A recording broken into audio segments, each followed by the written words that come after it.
कहानी की शुरुआत स्पेन देश से शुरू होती है। यहाँ आज रेसी की शादी होने वाली थी। रेसी की शादी रोमन से होने वाली थी और उनकी शादी उनके परिवार की मर्जी से ही हो रही थी। देखते ही देखते दोनों की शादी हो जाती है और शादी में आए मेहमान उन्हें बधाई देते हैं। शादी के बाद रोमन रेसी को अपने घर लाता है, जिसके बाद वो उसकी गुफा में धमाके भी करता है। अब कहानी कुछ दिनों बाद शुरू होती है। आज रोमन का जन्मदिन था, इसलिए उसके दोस्त उनके घर आए हुए थे। रेसी भी रोमन के साथ खुश थी और वो रोमन के दोस्तों की पूरी मेहमान निवाजी करती है। सभी दोस्त दारू पीने के साथ साथ बातें भी कर रहे थे। बातों ही बातों में सभी दूसरे देश घूमने जाने की योजना बनाते हैं। रेसी भी कहीं घूमने जाना चाहती थी, इसलिए वो भी उनके साथ जाने वाली थी। कुछ ही दिनों बाद रोमन रेसी को घुमाने दूसरे देश में ले आता है। दोनों के साथ उनके दोस्त भी थे। रेसी की सबसे खास दोस्त मारिया भी थी। जल्दी ही सभी एक बस में बैठकर घूमने फिरने लगे। बस में एक गाइड भी था और वो सभी को शहर के बारे में बता रहा था। इस गाइड की आवाज ने रेसी का ध्यान खींच लिया था। वो सब कुछ छोड़कर बस उसे ही सुनने लगी थी। इस गाइड का नाम यामन था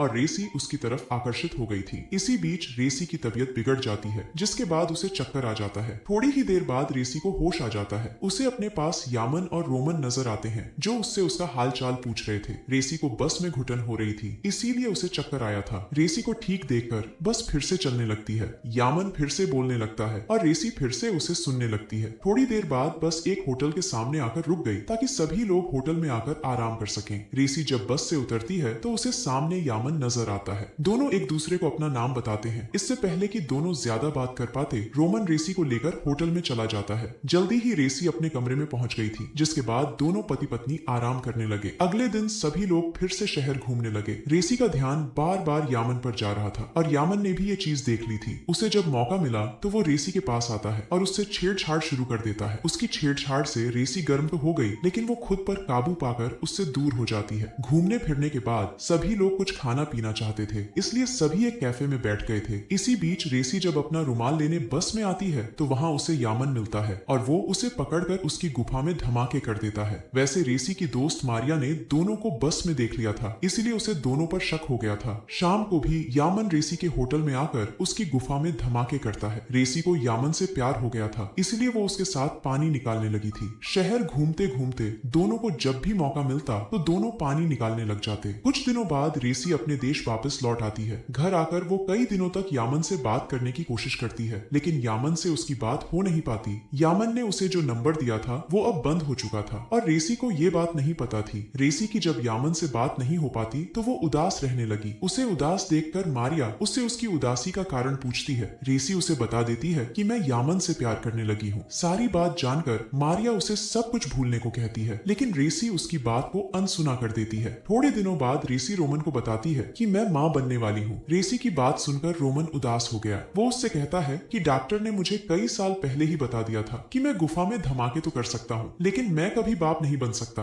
उसकी बात सुनकर रेसी हैरान हो गई। रेसी को बच्चे पसंद नहीं थे और ना ही वो शादी के बाद बच्चा चाहती थी। ये बातें रोमन को पता थी, इसीलिए उसने रेसी से शादी करी थी। रोमन जब उससे पूछता है कि तुम्हारे पेट में किसका बच्चा है, तो रेसी उसे यामन के बारे में सब बता देती है। रोमन को सब बताकर वो उससे तलाक लेना चाहती थी, मगर रोमन समाज से डरकर उसे तलाक नहीं देता। वो बच्चे को अपना नाम देने को तैयार हो गया था, ताकि उसकी बीवी की बदनामी ना हो। रेसी यामन को भी बताना चाहती थी कि वो उसके बच्चे की माँ बनने वाली है, लेकिन काफी कोशिशों के बाद भी उसकी यामन से बात नहीं हो पाती। कुछ महीनों बाद रेसी एक लड़के को जन्म देती है। रेसी उसका पूरा ध्यान रखती थी और रोमन भी उसकी पूरी मदद करता था। ऐसे ही एक बार बच्चे को बुखार हो जाता है, जिसके बाद उसकी मौत हो जाती है। रेसी ने अपने बच्चे को बेहद प्यार से पाला था, लेकिन किस्मत ने उसे धोखा दे दिया था। बच्चे की मौत के कुछ दिनों बाद रेसी रोमन के लिए एक खत लिखती है। खत में लिखा था कि मैं हमेशा हमेशा के लिए यामन के पास जा रही हूँ। जी हाँ दोस्तों, रेसी सब कुछ छोड़कर उसी देश में आ गई थी। यहाँ वो घूमने आई हुई थी और यहाँ उसे यामन मिला था। वो यामन के दोस्त मैसी के पास आकर उससे यामन के बारे में पूछती है। मैसी ने उसे यामन के गाँव के बारे में बता दिया था, जिसके बाद रेसी उसी तरफ जाने लगी थी। यामन आजकल गाइड का काम नहीं करता था, बल्कि एक गाँव में आकर कोई दूसरा काम करने लगा था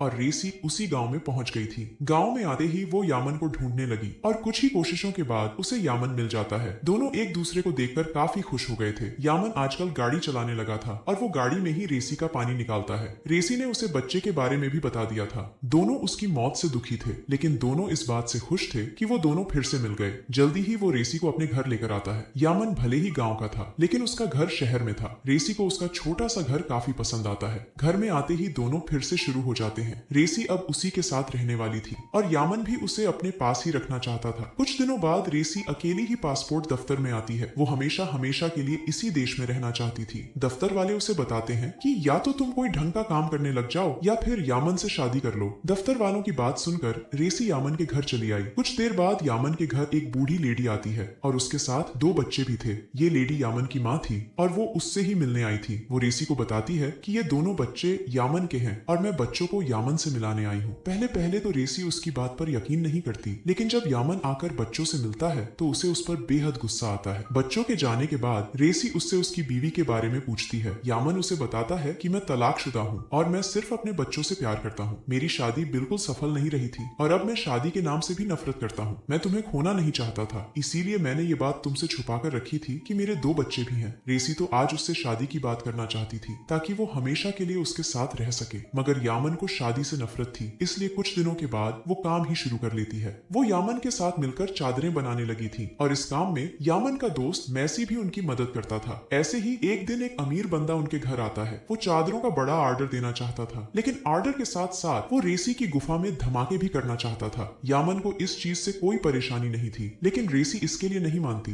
रेसी उससे प्यार करती थी, लेकिन वो साला उसका फायदा उठाकर पैसे कमाना चाहता था। रेसी उसे मनाने की काफी कोशिश करती है, लेकिन वो साला मानने को तैयार ही नहीं था। थक हार कर रेसी बंदे को खुश कर देती है और वो उन्हें बड़ा ऑर्डर दे देता है। बंदा रेसी से इतना खुश हो गया था कि वो तोहफे में उसे एक छोटी सी गन भी दे देता है। ऐसे ही एक दिन जब रेसी बाजार से घर वापस आती है तो मैसी उसे घर में जाने से रोकता है। उसके रोकने के बाद भी रेसी अंदर आती है और उसे यामन के साथ एक लड़की नजर आती है। बड़ा ऑर्डर मिलने के बाद यामन के पास पैसे आ गए थे, जिसके बाद वो उन पैसों से मजे करने लगा था। रेसी समझ गई थी कि जिससे वो प्यार करती है वो साला गलत बंदा है। उसका दिल तो कर रहा था कि उसे तोहफे में जो गन मिली थी उसी से उस साले को मार डाले। अगले दिन यामन रेसी को लेकर एक क्लब में आता है। उसके साथ वो नई लड़की भी थी जिसे रेसी ने उसके घर में देखा था। यामन चाहता था कि ये नई लड़की भी उसके घर में उसके साथ ही रहे ताकि वो रेसी के साथ साथ इस नई लड़की के साथ भी खूब मजे कर सके। रेसी को उसकी बात सुनकर इतना गुस्सा आता है कि वो गन निकालकर यामन के डंडे पर गोली चला देती है। क्लब में शोर के कारण किसी को कुछ पता नहीं चलता। यामन को भी पहले यकीन नहीं होता, लेकिन जब रेसी चली जाती है तो यामन की मौत हो जाती है। जल्दी ही रेसी भी इस देश से भागने की तैयारी कर लेती है ताकि वो अपने देश वापस जाकर अपनी बाकी की जिंदगी अकेली बिता सके।